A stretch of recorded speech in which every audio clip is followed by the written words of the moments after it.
Mohamed Ndiaye jërë ngeen jëf dëkkee digle ca ngaay terew sangu mooy Macky Sall yëral xët mu njëkk l'Observateur li ko journal bi gisal mooy Macky Sall mooy kilifa guy parrainé ay contre-valeur kuy dooleel borom jikko yu bon yi promoteur vulgarité ak anti-valeur li waral coow li journal bi nañu moo di keroog ca Dubaï dañu ko gis moom Macky Sall mu taxaw di photo ak benn femme bu ñu naan Awoush Kitty di benn xale bu jigéen boo xam ne làmmiñ yu ñaaw wax ju bon ci internet bi ci la ko ñëpp xame te nag duguleet moom Macky Sall ñu koy gis muy taxaw ak ñoo xam ne kenn nawlawu leen ndax jikko yu bon gisoon nañu ko fi moom ak jabaram ñu toogoon ak waa ji di Kaliphone doon waxtaan ak moom te Kaliphone ay saaga ak ay wax ju ñaaw la dëkke ak ñoom defal na fit ab audience Jibril Ngom di mandataire bu Yewwi Askan Wi ca Matam mooy waa ji dawoon yóbbaale fiche de parrainage yu Yewwi Askan Wi ñuy wax ci loolu pare guñu mu dem ci Dubaï taxaw ak koo xam ne fu ñu ko tuddee ñëpp ne cam di Awoush Kitty bay photo ak moom journal bi nañu li jaaxal ñu bari ci Macky Sall mooy fu mu taxaw danaan dañoo war a xeex dérive yi am ci réseaux sociaux yi te heure bu jógee di may bañ ñi yàq réseaux sociaux yi source nañu Macky Sall nag moo neex nu muy régler réseaux sociaux yi ne ginnaaw Kaliphone dib saagakat bu mag keroog Macky Sall Awoush Kitty la taxawal bay photo ak moom Awoush Kitty moomee waral coow leen mbambuli mooy kan source nañu Awa Seck la tudd ci mbiri Ousmane Sonko yi ci la ko ñu bari xàmmee ay live am la doon def ci réseaux sociaux yi fu ay saaga ñaawee mu dagg teg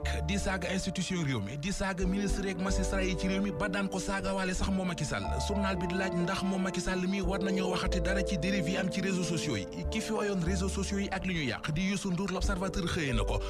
bil yéenekaay bi waxtaan wu mu def ak Abdoulaye Diédhiou bu l'Observateur ci télévision Futurs Médias ci la journal bi xëy dellu siwaat fa la xam ne moom Youssou Ndour ne doonatul candidat ci élection présidentielle 2024 yi nee na it mouvement bi di fekkee ma ci boole ànduñu ak kenn jamono ji point actu tegal ñu ci ne moom Youssou Ndour teg na ci ne jamono ji li muy waajal mooy élection législative yi ci présidentielle yi mu ne ànduñoo kenn mi ngi toog di déglu ba gis ku ko doy ci réewum Sénégal mu jàppale ko borom mottali yéene di Khalifa Ababacar Sall Les Échos mi ngi ñuy wax ne la mu yéene woon ca Fuuta yéene ji matul ab tournée la fa bëggoon a def àndoon ak ko gàngooram alkaati daje ak ñoom dogale cortège ba bloqué ko ndax nee nañu li mu bëgg a def amu ci autorisation fa ñu mujjee mooy wàcc ci oto yi dox ak seen tànk Vox Populi nañu bukki ba leen màttoon ca Fatick moom Khalifa Sall ak ko gàngooram bukki boobee màttaat na leen ca Fuuta ab convent la ñu bëggoon a def ne dañuy dem Fuuta mottali yéene waaye gendarme yi ñoo leen bloqué dëpp leen ñu dëpp daje ak moom Khalifa Sall ci xët mu njëkk Le Quotidien ci ñol yi Ousmane Sonko nekk ak justice bi ca lay wax nee na yéeg ak wàcc yi Ousmane Sonko nekk ak yoon moom mii di Khalifa Sall dund na ko ñaar fukki weer ak juróom-ñett enquête dina kay nañu muy moom Khalifa Sall di Karim Wade di Ousmane Sonko ñoom ñett ñëpp ñoo bokk fu leen Cour suprême jaarale nekku ci nekk ci ñoom bi la justice tege ay daan dangaa dem ci Cour suprême di ko fa kalaame moo xam ci rabat d'arrêt la wala ci pourvoi en cassation waaye daanaka ku ci nekk ci ñoom loolu Cour suprême wax mooy doxal foowi li ñu warata foowi mi ngi ci xët mu njëkk Walf Quotidien